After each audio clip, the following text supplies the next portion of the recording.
Hello again, guys. Time for another update. As you guys saw the last video, I hope you saw it, I came home with some brand new aluminum skin, so now we're putting it on. As you can see here, I got the first strip. The sides go on first, and to establish your line for your first one, I use the largest window. You can use the floor or you can use the sides, but being that these Aristocrats, the sides tend to taper upward just a little bit. They're not flat, so basically I drew a line and I measured up, and now we've got a line that we can use side to side.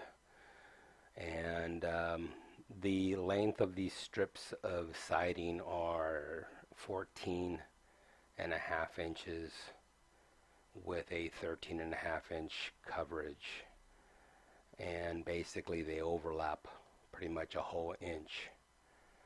And so I use the top, and I'll find the highest point on the top along with the line that's just above the window, and I use that and I set myself up a nice straight line, and so it'll be straight to that first window.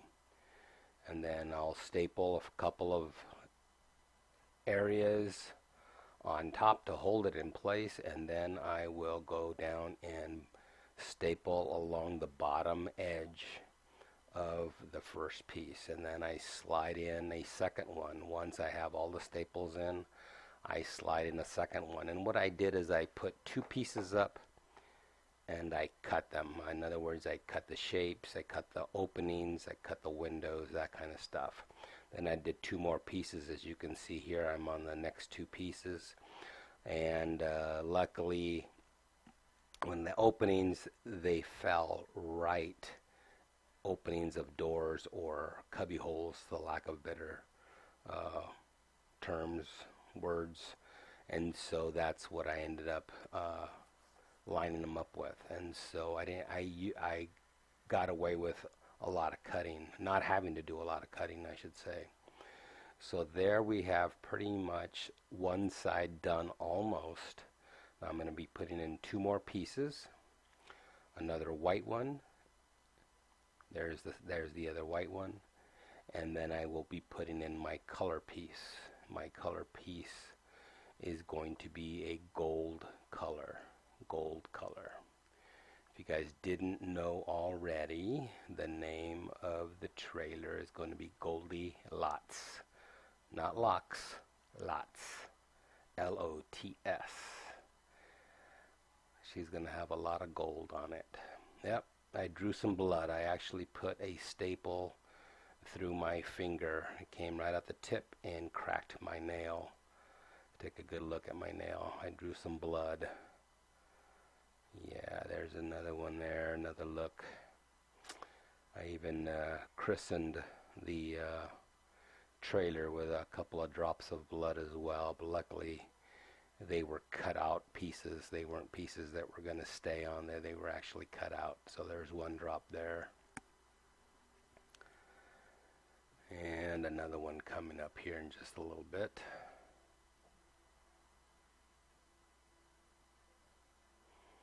There we go. So I had to take care of that little emergency once I got that bleeding stopped, and I put a fingertip band-aid on. I kept on moving, and then there's the gold piece,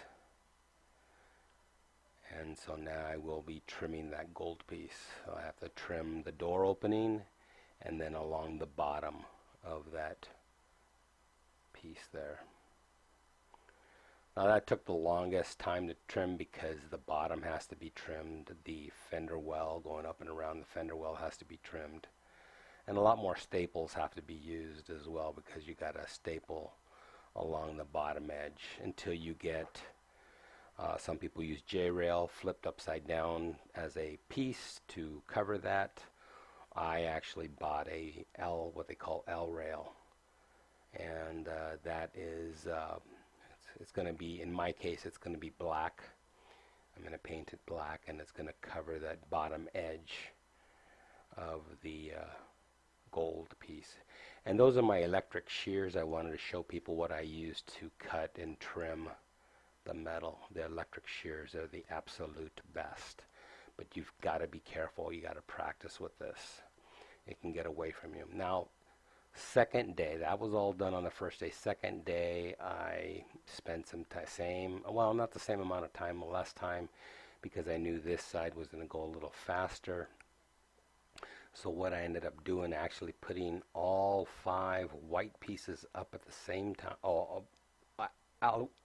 one after each other, I should say, getting them all up, and then I will trim these. There's the starting of the trimming. This is the first piece I trimmed, and that is for obviously the opening for the electrical, the 30 amp hookup. And now I started trimming the top and around the back side. And once I'm done there, then I will move towards the front. You still have to trim the top a little bit. There's some of my trim pieces. Again, there's my electric shears.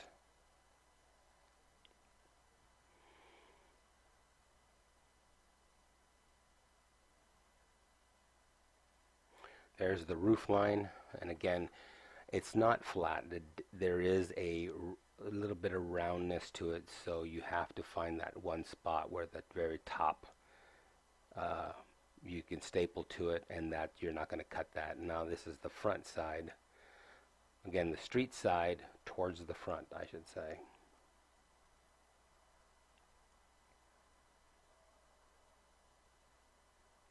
Now here you're looking at the sides. Now you see 4 holes, and that's what I do to identify a window where it needs to be cut. And then I will put blue tape from hole to hole, and what I do is I run the electric shears at the edge of that blue tape, and that gives me my window opening. And I use the blue tape on there so it doesn't scratch the paint on the metal. So there, all the window openings and vent openings are cut.